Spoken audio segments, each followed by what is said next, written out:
सभी स्टूडेंट्स को good morning. Ramkumari PG महाविद्यालय की ऑनलाइन क्लास में आप सबका स्वागत है। अपन ने बीए पार्ट 3 का टॉपिक पढ़ रहे थे, कौन सा? जलवायु। और जलवायु में अपन ने जलवायु को प्रभावित करने वाले कारक अपन ने कल पढ़ लिए थे। आज अपन पढ़ेंगे ऋतुएं। क्या? ऋतुएं। अब देखो अपन कौन से गोलार्ध में है? उत्तरी गोलार्ध में। कौन से गोलार्ध में है अपन? उत्तरी गोलार्ध में। तो अपन जो ऋतु पढ़ेंगे ना वो कौन से गोलार्ध के संदर्भ में पढ़ेंगे? उत्तरी गोलार्ध में। अगर देखो मैं बात करूं ग्रीष्म ऋतु की, तो ग्रीष्म ऋतु है वो उत्तरी गोलार्ध में कब से कब तक होती है?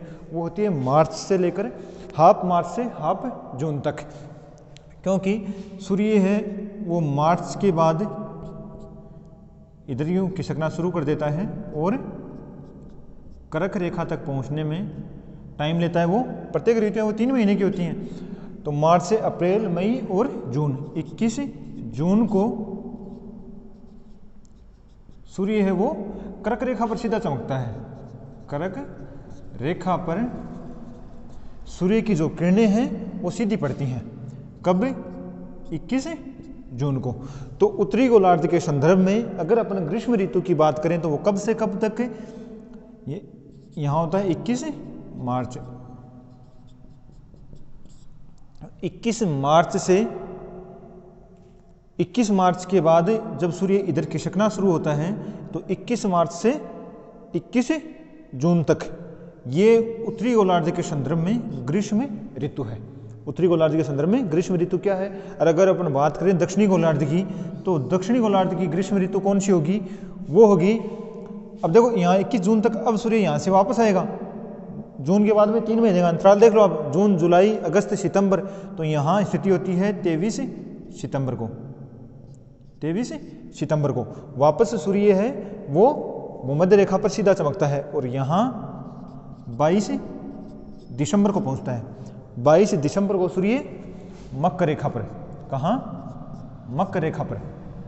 22 दिसंबर को सूर्य मकर रेखा पर सीधा चमकता है। तो दक्षिणी गोलार्ध के संदर्भ में जो ग्रीष्म ऋतु है वो 23 सितंबर से लेकर 22 दिसंबर का, जो इन दोनों महीने का जो मध्य का गैप है ना, वो दक्षिणी गोलार्ध के संदर्भ में कौन सी ऋतु है? ग्रीष्म ऋतु।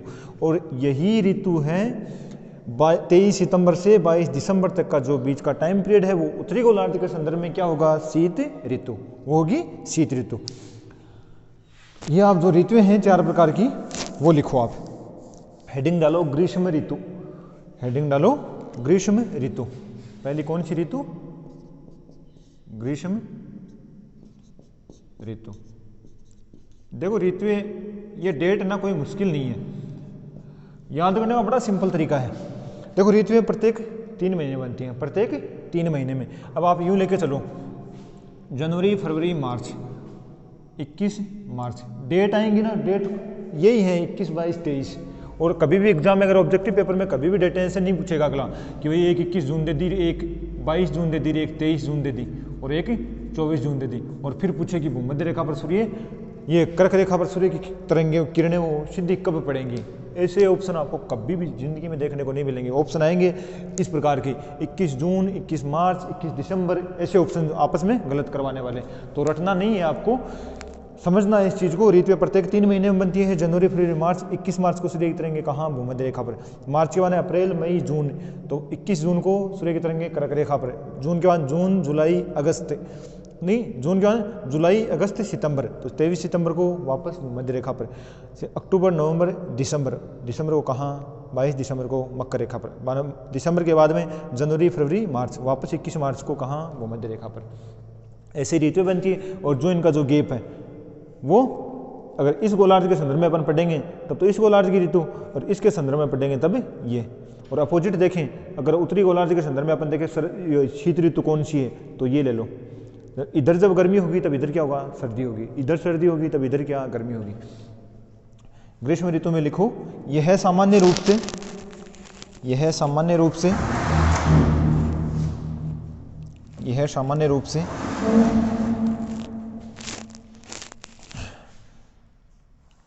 15 मार्च से 15 जून तक होती है। 15 मार्च से 15 जून तक होती है। इस समय अब मैंने 15 मार्च से 15 जून तक लिखाई है, मतलब इसका महीने का मिड लिया है। अगर आप यहाँ ये लिखो 21 मार्च से 21 जून तक, कहीं गलत नहीं है, बिल्कुल सही है। 15 मार्च से 15 जून तक होती है। इस समय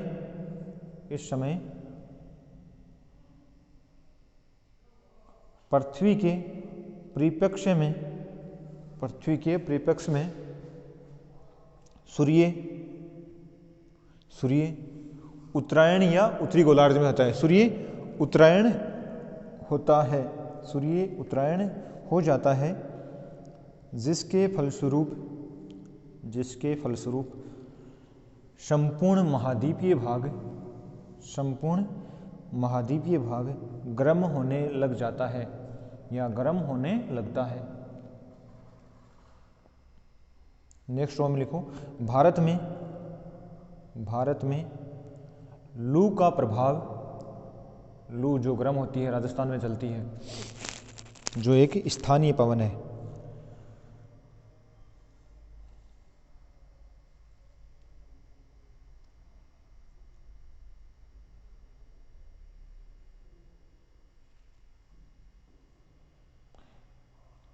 लू का प्रभाव राजस्थान से लेकर दक्षिणी पंजाब, हरियाणा, उत्तर प्रदेश, बिहार तथा मध्य प्रदेश तक देखा जा सकता है। लेकिन वर्तमान में उड़ीसा तथा आंध्र प्रदेश तक लू का प्रभाव देखने को मिल रहा है या लू से प्रभावित हो रहे हैं।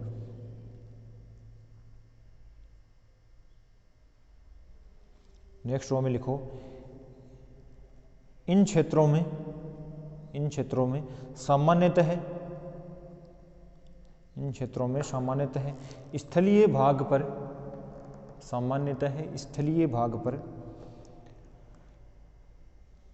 उष्ण व शुष्क प्रकृति की हवाओं का संचार होता है, जिसे लू कहा जाता है। रेगिस्तानी भागों में दिन का तापमान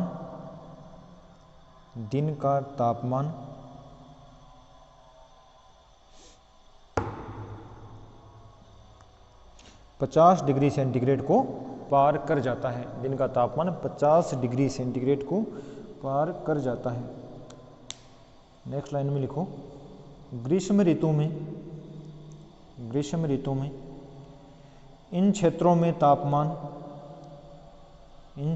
तापमान बढ़ने का मुख्य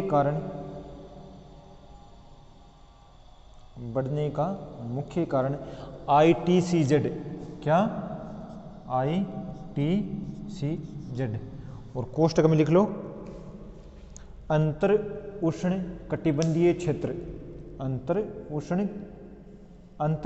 कटिबंधीय अभिसरण क्षेत्र, इंटरट्रॉपिकल कंजर्वेशन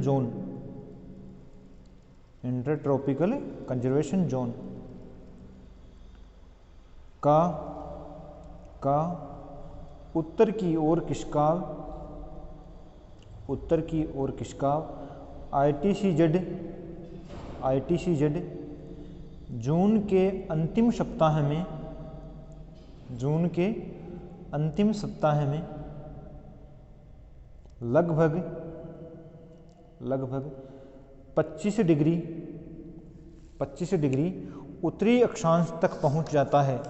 25 डिग्री उत्तरी अक्षांश तक पहुंच जाता है। अब देखो आपको बताऊं, ITCZ अंतर उष्ण अभिसरण क्षेत्र अपन जिसको बोलते हैं, देखो नया नाम है, नई संकल्पना दी गई है, अपन उलझ जाते हैं इसमें, समझ नहीं पाते भाई अगला पूछ क्या रहा है, एग्जामिनर पूछना क्या चाह रहा है, इस चीज़ को अपन नहीं समझते। आप इस चीज़ को समझो। देखो ऐसे तो अपने बोलते हैं ये भूमध्य रेखा है, ये कर्क रेखा है, ये मकर रेखा है, सूर्य की स्थिति है वो मार्च में भूमध्य रेखा पर है, जून में कर्क रेखा पर है और दिसंबर में मकर रेखा पर है। ये चीज़ें तो समझ में आ रही है, लेकिन ITCZ संदर्भ में सिर्फ और सिर्फ नाम एक ही दिया गया है, ITCZ, अंतर उष्ण अभिसरण क्षेत्र, ये नाम दिया गया। अब यूँ समझो एग्जामिनर क्या पूछता है, ये सूर्य की स्थिति यहाँ है, किस पर, भूमध्य रेखा पर, कौन से महीने में है, मार्च में, कौन से महीने में, मार्च में। अब एग्जामिनर पूछता क्या है कि मार्च के महीने में ITC का क्षेत्र कहाँ, ITCZ कहाँ बनता है मार्च के महीने में, तब अपना आंसर क्या होगा, भूमध्य रेखा पर। फिर अगला क्वेश्चन है, जून के महीने में ITCZ कहाँ बनेगा, तो ITCZ है वो जून के महीने में खिसक कर, जो क्षेत्र यहाँ बन रहा था सूर्य की किरणें सीधी पड़ने से, वो खिसक कर कहाँ आ जाता है, वो आ जाता है कर्क रेखा पर। किस रेखा पर, कर्क रेखा पर। तो ITCZ है वो कर्क रेखा पर सूर्य की तरंगें 21 जून को सीधी पड़ती हैं, कौन सी रेखा पर, कर्क रेखा पर। तभी अपन ने लाइन क्या लिखी है कि 25 डिग्री तक ITCZ 25 डिग्री उत्तरी अक्षांश तक पहुंच जाता है। आगे लिखो आप, इस ऋतु में, नेक्स्ट रो में, इस ऋतु में जब स्थलीय गर्म व शुष्क हवाएं, इस क्षेत्र में जब स्थलीय गर्म व शुष्क हवाएं समुद्र की आर्द्र हवाओं से मिलती है तो, समुद्र की आर्द्र हवाओं से मिलती हैं तो क्षेत्र विशेष में आंधी या तूफान उत्पन्न हो जाते हैं, आंधी या तूफान उत्पन्न हो जाते हैं। नेक्स्ट रो में, पश्चिम बंगाल में ये देखो ग्रीष्म ऋतु के जस्ट बाद में कौन सी ऋतु आती है, वर्षा ऋतु। तो वर्षा ऋतु का आपने भारत के संदर्भ में अगर बात करें तो 5 जून से शुरू होती है। तो जस्ट इससे पहले, मानसून से पहले की वर्षात होती है, तो उसके कुछ नाम है वो लिखेंगे अपन।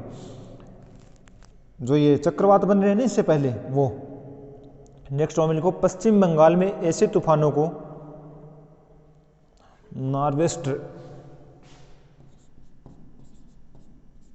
नॉर्वेस्टर या काल बैसाखी कहा जाता है, तथा असम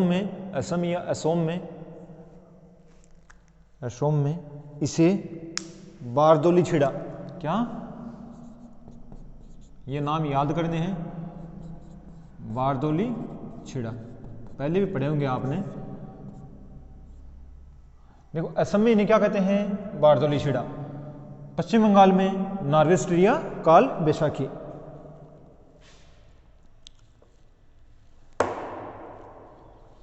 जो असम में जो ये वर्षा होती है बारदोली छिड़ा, ये चाय के लिए बड़ी लाभदायक होती है। इन तूफानों के प्रभाव से वहां अल्पकालीन वर्षा होती है, तथा कभी कभी तीव्र ओलावृष्टि भी होती है, नेक्स्ट रो में, इस प्रकार के तूफानों से कर्नाटक में होने वाली वर्षा को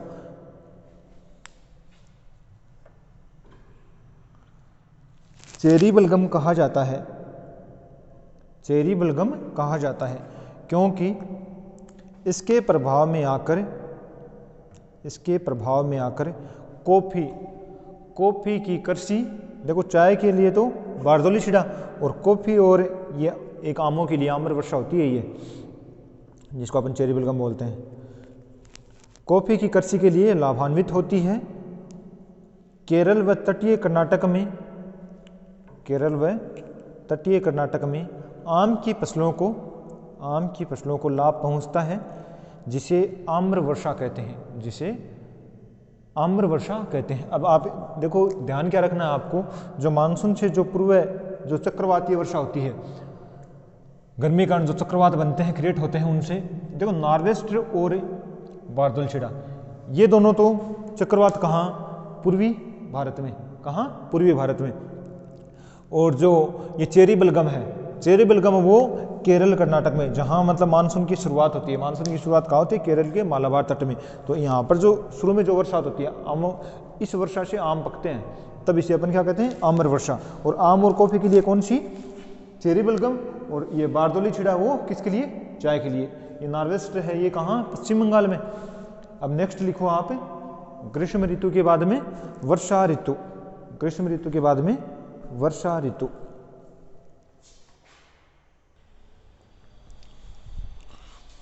वर्षा ऋतु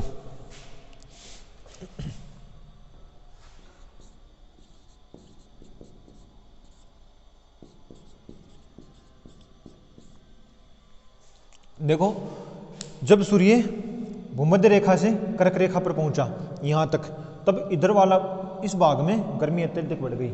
और जहाँ तापमान अधिक होगा वहाँ वायुदाब क्या होगा, निम्न। अब यहाँ वायुदाब हो गया निम्न। निम्न वायुदाब होने के कारण इस साइड उच्च वायुदाब, इधर निम्न वायुदाब। तो हवाएं कैसे चलेगी, उच्च वायुदाब से निम्न वायुदाब की तरफ, हवाएं उच्च वायुदाब से निम्न वायुदाब की तरफ।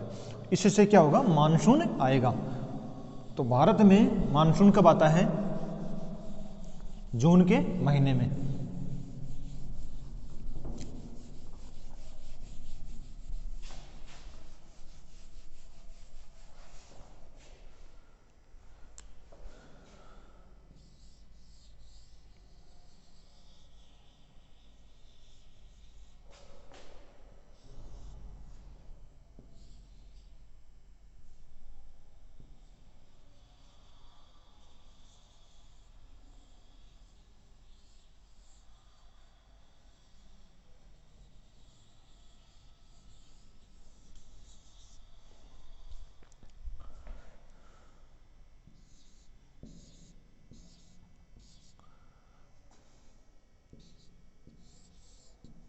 अब समझो आप इस चीज को, देखो यहाँ इस साइड क्या है, अरब सागर, और इस साइड क्या है, बंगाली खाड़ी। और यहाँ क्या है, तिब्बत। यहाँ क्या है, तिब्बत का पठार। और अपने बिल्कुल भारत में यहाँ से कौन सी रेखा गुजरती है, कर्क रेखा। कौन सी, कर्क रेखा। अब सूर्य की स्थिति 21 जून को कहाँ पर है, कर्क रेखा पर। तो जो भारत का जो ये भाग है, जो भारत का ये भाग है वो बिल्कुल तपता है। यहाँ पर गर्मी, जो तापमान है वो सर्वाधिक होता है। और इस कारण जो तिब्बत का पठार है, किससे निर्मित है तिब्बत का पठार, लावा से निर्मित है। तो ये जो चट्टानें हैं बहुत तेज तपती हैं, और उच्च तापमान से यहाँ वायुदाब क्या हो जाता है, निम्न। उच्च वायुदाब से वायुदाब क्या हो जाता है, निम्न। अब निम्न वायुदाब होगा, और यहाँ हिंद महासागर पर वायुदाब क्या है, वायुदाब है उच्च। यहाँ पर उच्च वायुदाब है, तो यहाँ की पवनें वो भारत की तरफ चलेंगी। अब इस चीज़ को समझना आप, वायुदाब पेटियाँ आपकी पहले पढ़ी हुई हैं। वायुदाब पेटियाँ, फेरेल का नियम क्या कहता है कि उत्तरी गोलार्ध में पवनें हैं वो अपनी मूल दिशा से दाईं तरफ मुड़ जाती हैं। उत्तरी गोलार्ध में किस तरफ, याद रखना इस चीज़ को हमेशा, उत्तरी गोलार्ध में मुड़ती हैं दाहिनी तरफ, और दक्षिणी गोलार्ध में मुड़ती हैं बाईं तरफ। अपना भारत कहाँ से शुरू होता है, ये तो 8 डिग्री 4 मिनट नॉर्थ से। और बात करें अगर अपन अंडमान निकोबार की, तो वो 6 डिग्री 4 मिनट नॉर्थ। ठीक है। अब देखो आप, हिंद महासागर में क्या है, उच्च वायुदाब है। तब यहाँ से पवनें ऊपर की तरफ चलना शुरू हुई, यहाँ से पवनें नॉर्थ की तरफ, उत्तर की तरफ चलना शुरू हुई। अब देखो पवनें हैं वो दक्षिण से उत्तर की तरफ चल रही हैं। फेरेल के नियमानुसार पवनें हैं वो दाहिनी तरफ मुड़ेंगी, पवनें दाहिनी तरफ मुड़ेंगी। और ये भी अंडमान निकोबार है, वो कहाँ है, वो 6 डिग्री 4 मिनट पर। और भारत की जो मूल भूमि है वो कहाँ पर है, 8 डिग्री 4 मिनट पर। तो इस चीज़ को ध्यान रखना आप। देखो भारत की मूल भूमि पर मानसून कब आता है? मानसून का प्रवेश द्वार है अपने भारत का केरल का मालाबार तट। क्या? केरल का मालाबार तट। और यहां पर मानसून आता है 5 जून को, मतलब जून के फर्स्ट वीक में भारत में मानसून आता है। ठीक है साहब, ये बात तो समझ में आ रही है कि भारत की मूल भूमि में मानसून कब है? 5 जून को। लेकिन जो अंडमान निकोबार है, अप्रैल मई, वहां मानसून आ जाता है 20 मई को। तो हमेशा इस चीज़ को आप ध्यान में रखना। ऑप्शन में कभी भी आपको अंडमान निकोबार यानी भारत में सबसे पहले मानसून कहाँ आता है? वो आता है अंडमान निकोबार में। रीजन क्या है? क्योंकि वो भारत 8 डिग्री 4 मिनट से शुरू होता है, तो वो तो 6 डिग्री 4 मिनट से ही शुरू हो जाता है। लगभग अंतर कितना है इस दूरी का? इस दूरी का लगभग अंतर है 876 किलोमीटर। कितने किलोमीटर? 876 किलोमीटर। इस कारण यहाँ पर मानसून 20 मई को आ जाता है। अब यहाँ आप ये डेट आपको याद करनी पड़ेगी, 5 जून को। अब ये जो पश्चिमी सह्याद्री पर्वत है वो सघन ऊंचा पर्वत है, तो यहाँ पर जो ये बादल है वो टकराकर बिल्कुल मूसलाधार वर्षात करेंगे। शानदार वर्षात होगी पूरी की पूरी ये पश्चिमी सह्याद्री पर्वत के ऊपर। यहाँ पर इस साइड तो शानदार वर्षा होगी, लेकिन जो इस साइड है इसके वृष्टि छाया क्षेत्र में आता है ये क्षेत्र। जो इसका जो मध्य पार्ट है ना वो ऊंचा है, इस कारण छाया क्षेत्र इसका प्रभाव ज़्यादा रहता है। यहाँ विदर्भ और तेलंगाना, और यहाँ पर वर्षा होती है बहुत कम अरब सागरीय शाखा से। तो ये क्षेत्र है वो राजस्थान की भांति क्या है? शुष्क है। उसके बाद में ये है यहाँ पर नर्मदा और ताप्ती की घाटियाँ हैं। तो बादल इन घाटियों के अंदर से गुजरते हैं और यहाँ पर वर्षा करते हुए कहाँ पहुँचते हैं? छोटा नागपुर के पठार पर। और जो इधर से जो बादल पहुँच रहे हैं यहाँ पर, वो यहाँ से इस पर्वत से टकराकर जो यहाँ पहाड़ियाँ हैं ना वो इनसे टकराकर वो मुड़ जाते हैं इस साइड मुड़ते हैं। दोनों अरब सागरीय और बंगाल की खाड़ी दोनों मिलकर यहाँ पर मूसलाधार वर्षा करते हैं संपूर्ण पूर्वी भारत में, छोटा नागपुर के पठार से लेकर यहाँ तक। उसके बाद में इसकी जो एक शाखा है वो यहाँ राजस्थान से प्रवेश करती है। लगभग ये शाखा प्रवेश करती है 15 जून को। देखो जैसे जैसे अपन उत्तर की तरफ बढ़ेंगे ना, वैसे वैसे ये डेटें बढ़ती जाएंगी। जैसे मैंने यहाँ क्या लिखा 5 जून, तो आप यूँ मान के चलो जो मुंबई महाराष्ट्र यहाँ 10 जून के लगभग, गुजरात वगैरह है वो 12 जून के लगभग, और अपना राजस्थान है 15 जून के लगभग। अरब सागरीय शाखा जैसे जैसे उत्तर की तरफ बढ़ेगी वैसे वैसे ये डेट बढ़ती जाएंगी। आप याद करो, एक तो भारत का प्रवेश द्वार जहाँ भारत से मानसून शुरू कब होता है वो होता है 5 जून को, ये क्लियर याद कर लो। राजस्थान में मानसून लगभग 15 जून को। राजस्थान का प्रवेश द्वार कौन सा है? बांसवाड़ा। ये डूंगरपुर बांसवाड़ा जो नीचे का क्षेत्र है ना, जो अरब सागरीय शाखा है वो तो प्रवेश करती है बांसवाड़ा से, और जो ये बंगाल की खाड़ी है जो ये शाखा इधर से आती है ना वो प्रवेश करती है झालावाड़ में। और जो अरब सागरीय बादल हैं इनके जो अरावली की दिशा कैसे है? वो है दक्षिण पश्चिम से उत्तर पूर्व है। ये दिशा होने के कारण बादल इसके समानांतर हो जाते हैं और न्यूनतम वर्षात करते हैं। पश्चिमी राजस्थान में तो फिर भी वर्षा, ये पूर्वी राजस्थान में तो फिर भी वर्षा कर देते हैं, लेकिन जो पश्चिमी राजस्थान है वहाँ की एक स्थानीय पवन है लू, गर्म पवन है, तो वो बादलों को वापस गर्म कर देती है और पवनें वापस हल्की होकर वापस ऊपर उठ जाती हैं और सीधी आगे निकल जाती हैं। तो ये वर्षा अरब सागरीय शाखा से राजस्थान में न्यूनतम वर्षात होती है, थोड़ी बहुत होती है, वो भी पूर्वी राजस्थान में होती है। फिर जो बंगाल की खाड़ी है वो यहाँ से आगे निकलती है और वो पूर्वी राजस्थान में बढ़िया वर्षात करती है। और उसके बाद में ये यहाँ पर गढ़वाल की पहाड़ियाँ वगैरह हैं हिमालय की, उप हिमालय के अंदर, वहाँ पर ये दोनों शाखाएं मिलकर फिर वर्षात करते हैं शानदार। और यहाँ ये जो क्षेत्र है लद्दाख वाला ये, यहाँ पर न्यूनतम वर्षात होती है। इसको लिखो आप, अभी जो अपन ने बातें यहाँ पढ़ी हैं वही अपन लिखेंगे। सामान्य रूप से वर्षा ऋतु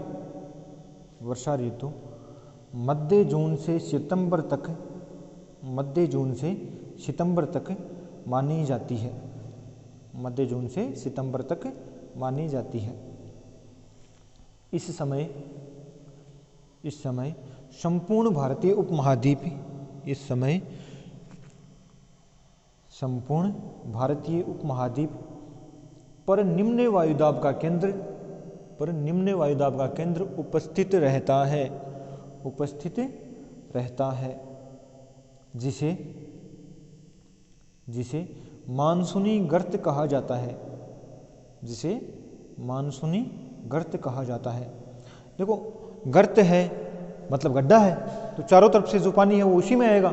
तो निम्न वायुदाब का जब केंद्र बन जाता है ना, जहां निम्न वायुदाब का केंद्र, तो चारों तरफ की जो पवने हैं वो भी उच्च वायुदाब से किधर चलेंगी, निम्न वायुदाब की तरफ, तभी इसे कहते हैं पर मानसून का गर्त, मानसूनी गर्त कहा जाता है। नेक्स्ट रो में लिखो, निम्न वायुदाब के कारण व्यापारिक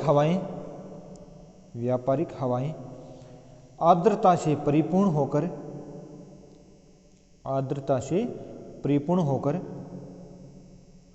भारत की ओर अग्रसर होती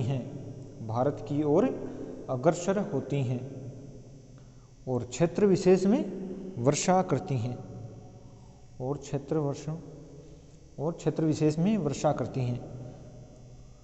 नेक्स्ट रो में, भारत में मानसून सर्वप्रथम, स्टार लगा लेना इस रो के, भारत में मानसून सर्वप्रथम अंडमान निकोबार द्वीप समूह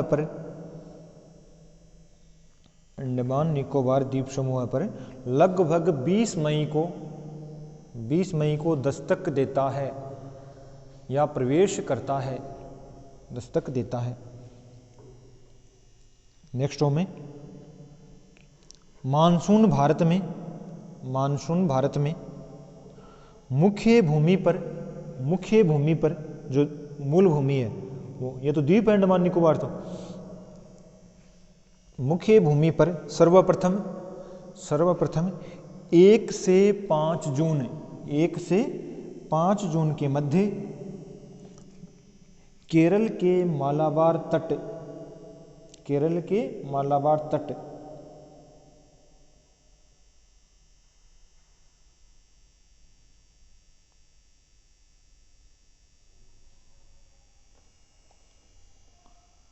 दस से 14 जून कोलकाता तथा मुंबई, 20 से 30 जून के मध्य दिल्ली, हरियाणा, पंजाब तक पहुंचता है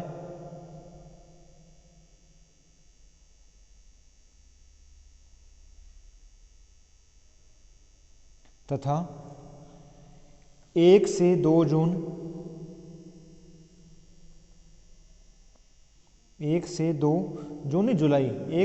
जुलाई उत्तर पश्चिमी भारत तथा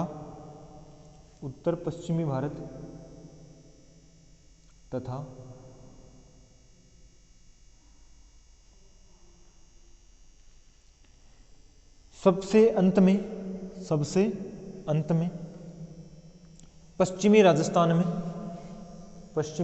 में 15 जुलाई, ये 15 जून नहीं है, यहाँ लिखना जुलाई, 15 जुलाई तक 15 जुलाई तक पहुँचता है। जून के प्रथम सप्ताह में मालाबार तट केरल पर, जून के प्रथम सप्ताह में मालाबार तट कोष्ठक में केरल पर होने वाली बादलों की गड़गड़ाहट, बिजली की चमचमाहट के साथ मूसलाधार वर्षा को मानसून का प्रस्फोट कहते हैं, मतलब बादलों का फटना।